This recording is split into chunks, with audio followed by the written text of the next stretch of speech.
Afternoon, guys. Firstly, thanks for having me at the last session. I'm going to try and be quick, though this isn't exactly the quickest topic, but I'm going to attempt it. Slides. Really need the slides. Just while we're waiting for the slides, just to talk a little bit about our motivations here. As Andrew just said, IPv6, we've been hearing about it for a long time with regards to the core networks and the rest of it, but IPv6 in your core, if your users aren't using it, doesn't help anybody. And you've actually got to get it to the users, and you can get it to IP transit customers relatively easily, but when you start getting it to the end users, well, life gets rather interesting. So next slide, please. So our goals were to get IPv6 to the consumer beyond the edge of our network, basically into their homes and onto their devices. We had to ensure that the service to the customer was transparent. The customer doesn't need to know and doesn't care if they're using IPv4 or IPv6 for the most part, unless they're a geek like me. But for the most part, they just don't care. So it has to also work as well as the v4. I cannot see a service degradation. And when I'm rolling out to live customers, I can't have any service impact. There mustn't be a blip in their service as I'm rolling out. That's just not an option. Next slide, please. So the basics. Need an addressing plan. In our case, we said everybody gets a /48. And that goes for the enterprise customers, that goes for the home user customers. I don't care, I don't want to be dealing with multiple prefix lengths. IPv6 has a vast amount of space. It also allows the consumer, be they enterprise or home user, to start doing some things at home, and if they want to play with subnetting it or whatever, they're not coming back to me asking me for more space. So /48, that's it. Then we said we're going to lose the concept of dynamic addressing, because it doesn't work. What we found was, due to a lot of breakage in the CPEs in particular, if you go dynamic and the client reconnects, he gets his new space, but the RAs on his Slack interfaces don't properly withdraw the old space, and then things get really messy and things start breaking.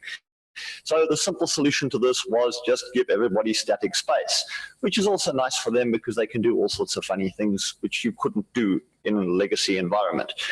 Then we had to enable the BRAS and get it allocating space, and that goes with the radius servers on the back end and everything else. Ensure the CPEs are actually getting the space and giving it to the customers, and then monitor the traffic and see if what we've actually done is actually working. That was a little bit tricky, as I'll get to. Next slide, please.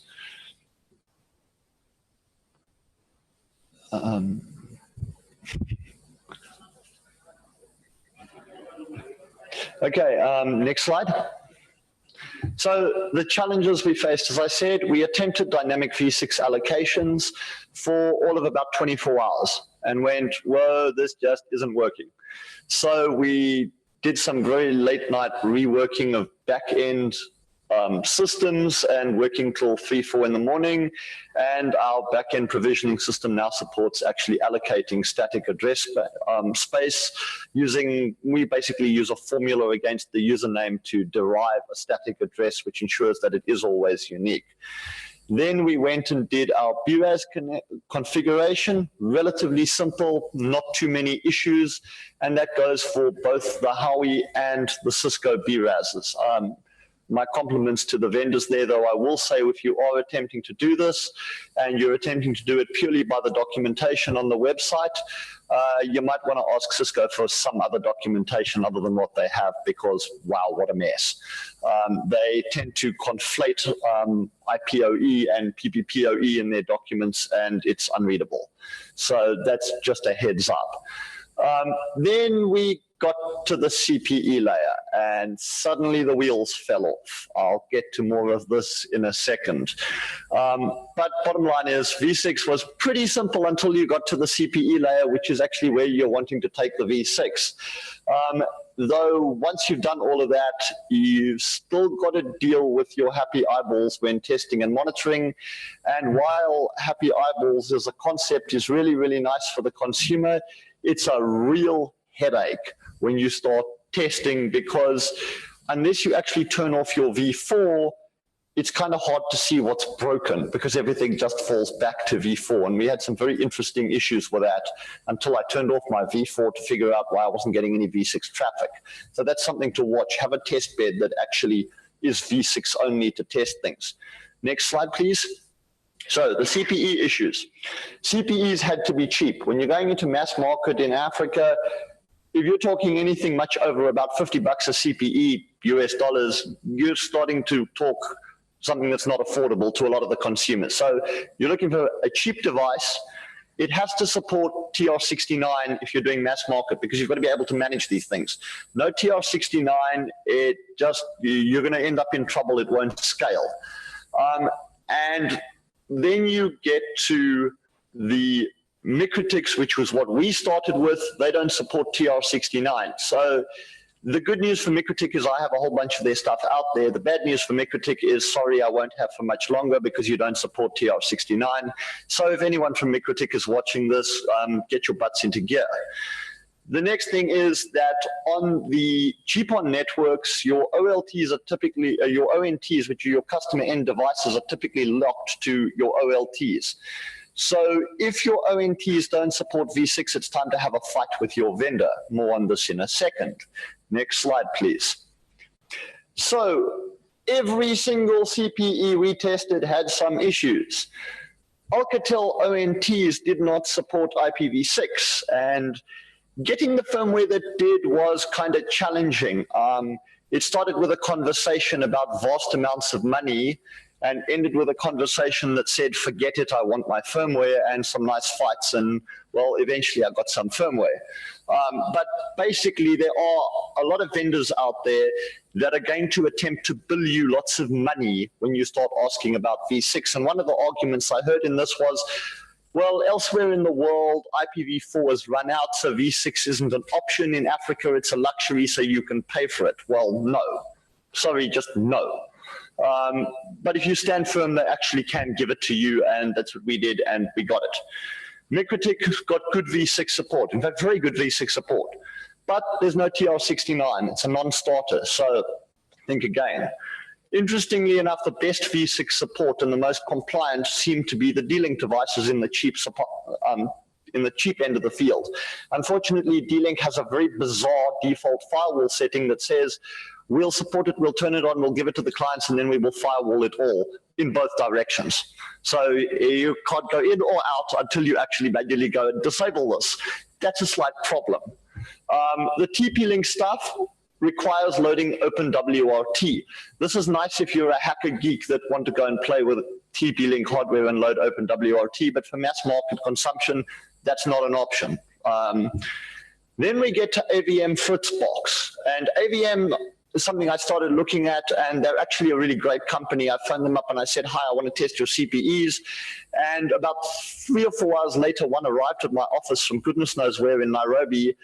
And 2 days after that, a whole bunch more arrived from Germany. So they were quite happy to have me test. Unfortunately, their CPEs, when you tell them I want English mode, well, they kind of give you English on half the GUI. Every second line is still in German. And I don't speak German, so it's a bit of a problem. They also have some significant limitations with the firewalls.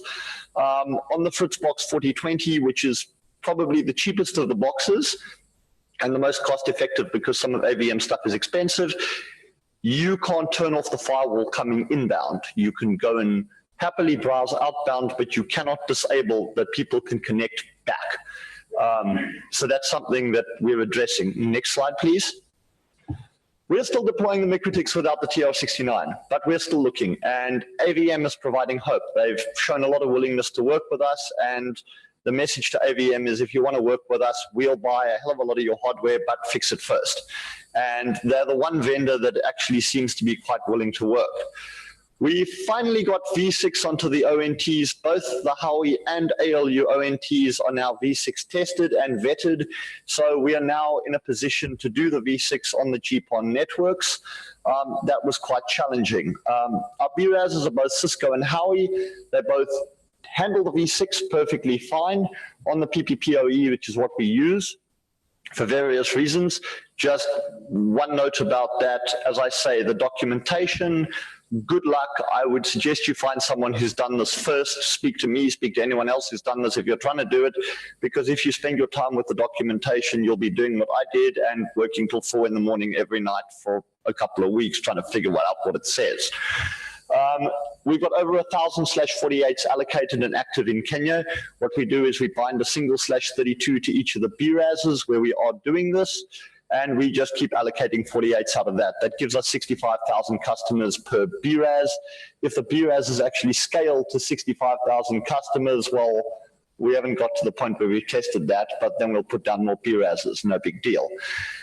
Our IPv6 testing in Zimbabwe is completed as by, I think it was day before yesterday or yesterday morning while I was sitting here, I finally signed off on it. So the next point is something that I told the Zimbabwean guys I was talking, and they should be watching this presentation carefully, because here's some news for them. Our rollout in Zimbabwe will begin with customers in a phased approach in the next 3 weeks, and it's expected to take 2 weeks to complete. So to our guys from Zimbabwe, I think Jethro's probably in the room now, you know, you've got 5 weeks, please. I want my V6 on that network too.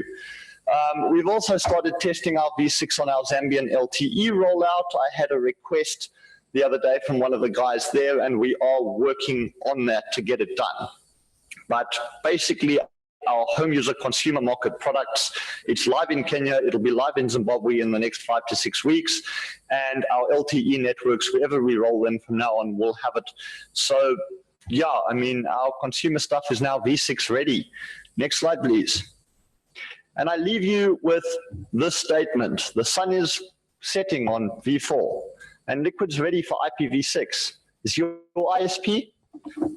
Thanks very much, and I'll take questions.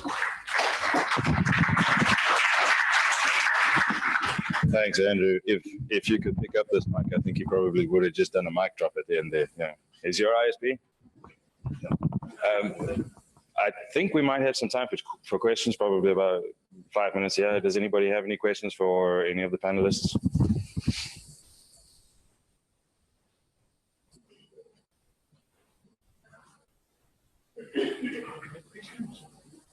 No questions? I mean, Andrew was like preparing here for questions. Did I shock everybody? Did I shock you all that much, or did I just give you everything you need to go and do it instantly? Yeah, you just gave away your competitive advantage there, Andrew. You should have just stayed. V6 should never be a competitive advantage, Andrew. V6 should be the standard. Thank you for correcting me, other Andrew. Okay, well, if there are no questions, thank you very much for sticking around for the end of this, and thanks to all the panelists. Some really interesting stuff happening there. Thanks, guys.